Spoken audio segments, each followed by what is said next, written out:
Tá. Bom dia, galerinha, tudo jóia? Eu vim aqui, compartilhar mais um pouco com vocês, falar sobre um pouco mais de biologia, que é uma coisa que eu amo, que eu sou apaixonado, né? Eu, tipo assim, eu não trabalho na área, não atuo na área, mas eu sou formado em ciências biológicas e para mim falar sobre biologia, é um prazer, não é uma paixão, Eu faço isso com amor, faço com paixão. Eu não sou professor, mas tipo assim, compartilhar conhecimento com as demais pessoas, Para mim eu acho fundamental, porque o conhecimento ele abre portas, O conhecimento ele joga luz, no mundo do desconhecimento, Então um pouco que eu souber eu vou compartilhar com você, assim, o que eu aprendi, o pouco que eu souber, é um prazer compartilhar com você, sabe? Eu vou falar agora sobre os seres vivos, Os seres vivos os seres vivos respondem a estímulos. A, per, a percepção, a percepção do mundo à sua volta é essencial para todos os seres vivos. Assim, os organismos recebem informações do meio e reagem a elas, interagindo com o ambiente em que vivem. Isso é verdadeiro para qualquer ser vivo, desde uma bactéria até uma planta ou um animal. Em um meio de cultura no qual a maior concentração de nutrientes em determinado lado, as bactérias irão pouco a pouco se deslocar em direção à fonte de alimento, pois perceberão sua existência graças às moléculas que chegam até elas, por meio do olfato, do tato, da visão e da audição. Os animais percebem a existência e a proximidade de alimento e de predadores. É também pelos sentidos que têm noção do período do dia, do tempo e dos perigos que o mundo oferece. As plantas também respondem a estímulos do meio, embora de forma menos perceptível para nós, em condições em que a luz provenha sempre da mesma direção. Uma janela, por exemplo, para uma lâmpada que está dentro da casa. A planta tende a crescer em direção à luz. Da mesma forma, certas partes da planta crescem em direção ao solo, de acordo com a gravidade, como as raízes, por exemplo, enquanto outras partes afastam-se dele. O caule em crescimento é um exemplo. As folhas da planta carnívora, quando estimulada por um inseto que pouse sobre ela, dobra e o aprisiona. Ele então é digerido, fornecendo nutrientes que são absorvidos pela planta. Os seres vivos têm material genético. Todos os seres vivos têm um material genético constituído por uma ou mais moléculas de ácidos nucleicos. Essa categoria de substância compreende o DNA, que é chamado de ácido desoxirribonucleico, e o RNA, que é chamado de ácido ribonucleico. Os ácidos nucleicos são substâncias típicas e exclusivas dos seres vivos. O material genético tem dupla função. Por um lado, controla o metabolismo celular, determinando quais as atividades a serem desempenhadas pela célula e quando elas devem ocorrer. Por outro lado, constitui o substrato material para a hereditariedade, isto é, por intermédio dele é que características típicas de um indivíduo podem ser transmitidas à geração seguinte. Por tingir-se com certa facilidade com o uso de determinados corantes, o material genético presente no interior das células recebeu dos primeiros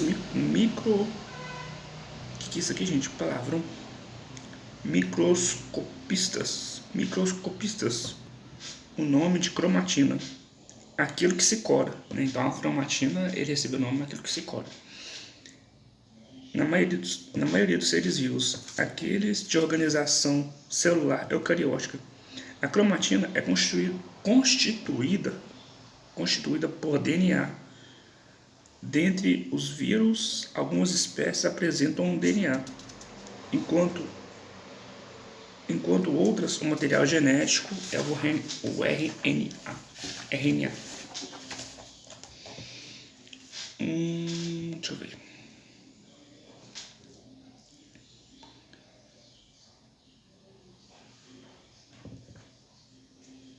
Espécies diferentes têm DNAs diferentes, com informações particulares e únicas que possibilitam a formação e o desenvolvimento daquele determinado tipo de ser vivo. Dessa forma, uma definição bem aceita de espécie aplicável a seres como planta e animais é a seguinte: um grupo de organismos capazes de cruzar entre si na natureza, produzindo descendentes férteis que sejam semelhantes aos pais, ou seja, do mesmo tipo que eles. Os seres vivos reproduzem. Por meio da reprodução, os seres vivos dão origem a novos seres semelhantes a eles, perpetuando a espécie. Isso é válido para todas as espécies vivas, desde uma simples bactéria até organismos mais complexos, como uma planta ou um animal. O que varia, no entanto, é a maneira como isso é feito. Existem muitos e diferentes tipos de reprodução. Como já dissemos, os vírus não são capazes de se reproduzir por si mesmos, né? Os vírus eles não se reproduzem por si mesmos. Para isso, necessitam de invadir uma célula e utilizar a maquinaria bioquímica daquela célula para fazer a montagem de novos vírus. Ou seja, os vírus eles invadem uma célula, né? Ao invadir a célula, eles injetam um material genético viral naquela célula. Aí, assim eles conseguem se reproduzir. As bactérias e os protozoários são seres unicelulares. Podem reproduzir simplesmente dividindo sua célula única ao meio. Dessa forma, uma bactéria ou uma ameba deixa de existir como um indivíduo. Ao fazê-lo, dá origem a dois seres iguais ao original, apenas de menor tamanho, que irão crescer até que chegue um momento de também se dividir. Algumas espécies de plantas e animais são capazes de se reproduzir por meio de brotamento. Nesse processo, um pequeno indivíduo desenvolve a partir de organismo adulto, ligado a ele fisiológica e anatomicamente.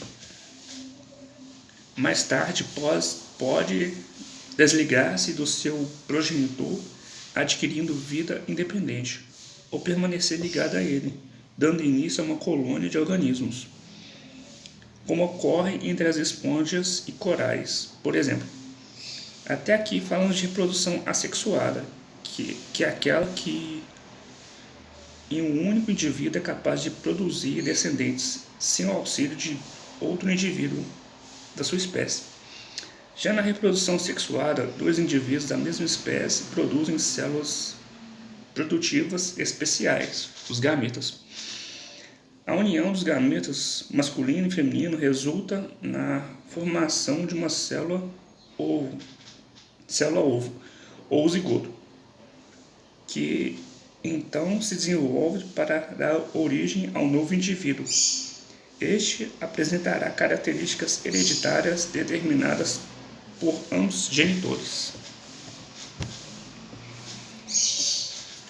Galerinha, mais tarde eu vou fazer mais vídeos sobre esse assunto, né? Porque eu tô dividindo em várias partes, porque o assunto é grande, né? E para não ficar chato, né? Para não ficar enjoado, né?